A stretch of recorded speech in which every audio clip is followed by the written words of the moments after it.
ప్రస్తుతం మనమైతే చేవెళ్ళ కాన్స్టిట్యున్సీకి సంబంధించి ఎమ్మెల్యే కాళే యాదయ్య గారి దగ్గర ఉన్నాము. సో ఆయన్ని అడిగి అసలు ఇక్కడ ఏం జరుగుతుంది, ఎలా నడుస్తుంది ప్రచారం అది తెలుసుకునే ప్రయత్నం చేద్దాం. నమస్తే సార్. నమస్తే. ఏంటి సార్ మీ మీద బాగానే రూమర్స్ అవి వస్తున్నాయి, ఏంటి సంగతులు? అంటే ఏంటి రంజిత్ రెడ్డి గారికి మీరు సరెండర్ అయిపోయారు అని చెప్పేసి అని ఒక మాట అంటున్నారు, ఏంటి అసలు? నేను ఎవరికి సరెండర్ గాను, నన్ను సరెండర్ చేసుకునే స్థాయి వాళ్ళది కాదు. నేను ఎవరికి సరెండర్ గాను. నేను నికార్సైన ఒక కార్యకర్తగా 40 సంవత్సరాల నుంచి ఇండివిజువల్గా ఉన్నా. నేను ఇండివిజువల్గా వచ్చిన కాబట్టి ఎవరికి సరెండర్ అయ్యే ప్రసక్తి ఉండదు. రైట్. మరి ఇప్పుడు ఇంకొక 4 రోజుల్లో ఎంపీ ఎలక్షన్స్ జరగబోతున్నాయి. సో ఏంటి ఇక్కడ కాన్స్టిట్యున్సీ పరిస్థితి ఎలా ఉంది? అంటే ఏ పార్టీకి సంబంధించిన వాళ్ళు ప్రతి ఒక్కరు కూడా చాలా విస్తృతంగా అంటే బాగా ప్రచారం చేస్తున్నారు. సో ఇక్కడ కాసాని జ్ఞానేశ్వర్ది చూసుకుంటే ఎలా ఉంది? కాసాని జ్ఞానేశ్వర్ గారిది ప్రచారం చాలా బ్రహ్మాండంగా ఉంది. ప్రజలు ఆయన ఎంపడి ఉన్నారు.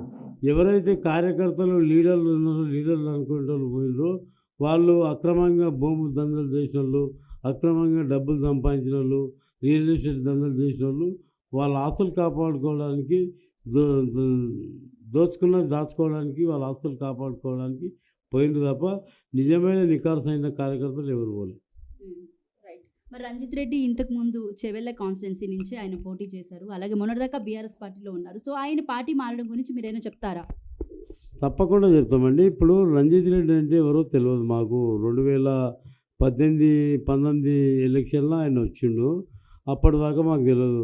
మా బీఆర్ఎస్ పార్టీ రథసారథి కేసీఆర్ బలపరిచిన వ్యక్తి కాబట్టి మేము అప్పుడు కేసీఆర్ చెప్పడం వల్ల ఆయనకు చేయడం జరిగింది, గెలిపించుకోవడం జరిగింది.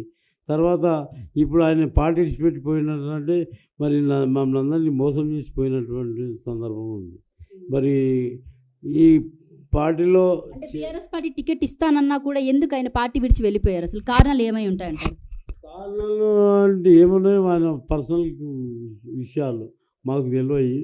మరి వాళ్ళు ఉన్న దాచుకున్న డబ్బులకు వాళ్ళ బిజినెస్ మెన్ వాళ్ళ ప్రాపర్టీస్ ఎక్కడ దెబ్బతింటాయని చెప్పేసి వాళ్ళు పార్టీలో పోయినట్టున్నారు. రైట్. అంటే కేవలం ఆయన ఆస్తులు కాపాడుకోవడం కోసమే ఆయన పార్టీ మారారని మీరు అంటున్నారు. మరి అలాగే కొండ విశ్వేశ్వరరెడ్డి గురించి చెప్తే ఏం చెప్తారు? ఎందుకంటే ఆయన ఇక్కడ బాగా ప్రచారం చేస్తున్నారు అండ్ ఆయన ఇక్కడ ఎక్కువ గెలిచే అవకాశాలు ఉన్నాయంటున్నారు. మరి మీ మాట ఏంటి?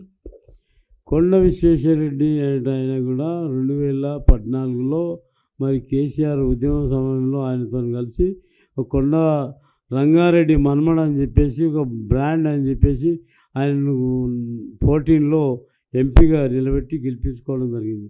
గెలిపించిన తర్వాత 5 ఏళ్ళు ఒక్కనాడు కూడా ఒక గ్రామానికి ఒక 5 లక్షల రూపాయల పని చేసిన సందర్భాలు లేవు. ఒక కార్యకర్తకు పని ఇచ్చిన సందర్భం లేదు. 5 ఏళ్ళు ఆయన కూడా సంపాదించుకున్నారు, వాళ్ళ బిజినెస్ పెంచుకున్నారు, బిజినెస్ లాభం చేసుకొని ఆయన కూడా నెక్స్ట్ వెళ్ళిపోయారు. రైట్. మరి ఇప్పుడైతే కాసాని జ్ఞానేశ్వర్ గారు ఇక్కడ ఎంత మెజారిటీతో గెలిచే అవకాశం ఉంది అంటున్నారు? మేము 1,50,000తో గెలుస్తాం అనుకుంటున్నాం. రైట్. సో మీ మీద ఉన్న అతిపెద్ద ఆరోపణ అంటే రూమర్ ఏంటంటే త్వరలో మీరు కాంగ్రెస్ పార్టీకి వెళ్తున్నారు అని చెప్పేసి అని అంటున్నారు. సో ఇది ఎంతవరకు వాస్తవం? ఇప్పటిదాకా అయితే నాకు అలాంటి ఆలోచన లేదు, నేను పోయే ప్రసక్తి లేదు. Thank you sir. సో ఇది చేవెళ్ళ ఎమ్మెల్యే కాళే యాదవ్ గారితో ప్రత్యేక FTF. మరొక FTFతో మళ్ళీ కలుసుకుందాం.